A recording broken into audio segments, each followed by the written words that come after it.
প্রজ্ঞা ছিল, কি ছিল ভাই? উইজডম ছিল। আল্লাহ সেই উইজডম আমাদেরকে দান করে, আল্লাহ সেই প্রজ্ঞা দিয়ে আমাদেরকে সমৃদ্ধ করে। আমরা সবাই বলি আমি। তাহলে কয়টা গেল?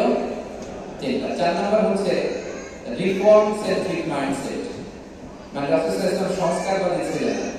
ভুলভাল দেখলে রিফর্ম করতেন, ইসলাহ করতেন, সংস্কার। এখন যদি অনেকগুলো সংস্কার কমিটি হলো দেখলাম বাংলাদেশে, খুব সুন্দর বিভিন্ন বিষয়ে সংস্কার হচ্ছে। এবং স্বাধীনতার পরে আমাদের বয়স তো আর বেশি না, মানে সব দলের লোকেরা মিলে একসাথে এরকম বসা, এরপর রাষ্ট্রীয় ইস্যু নিয়ে ডিসকাস করা, এরপর মাঝে মাঝে ওয়ার্কআউট করা, আবার একটু মিষ্টি ঝগড়া করা, আবার একটু ফান করা, এসব কিছুর মধ্য দিয়ে জাতির জন্য ভাবা, নতুন নতুন চিন্তা করা। That's very good, I appreciate. এটা দরকার। এমন বাংলাদেশে আমরা চেয়েছিলাম, ঠিক কিনা বলেন? এই যে রিফর্ম হচ্ছে, এটা অ্যাপ্রিশিয়েট। রাসূল সাল্লাল্লাহু আলাইহি ওয়াসাল্লাম কিন্তু এই রিফর্ম সেন্ট্রিক মাইন্ডসেট ছিল।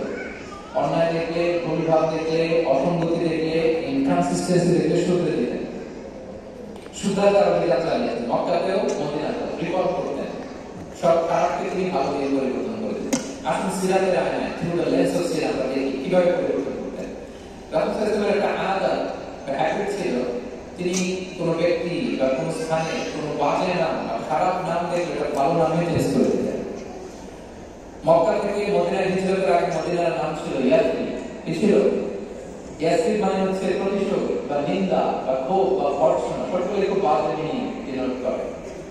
রাসূল বলেন, আমি যে শহরে হিজরত করব এই শহরের নাম ক্ষোভ, এই শহরের নাম হিংসা। এটা হতে পারে? বলেন রাহমাতুল লিল আলামিন, mercy and peace for the entire universe করে যাকে আল্লাহ পাঠিয়েছেন। উনি যে শহরে থাকেন ওই শহরের নাম প্রতিশোধের শহর হবে, ওই শহরের নাম চেঞ্জ করে দিলেন। ওই শহরের নাম দিলেন মদিনাতুন নবী। কি দিলেন? মদিনাতুন নবী। চেঞ্জ করে দিলেন, পরিবর্তন।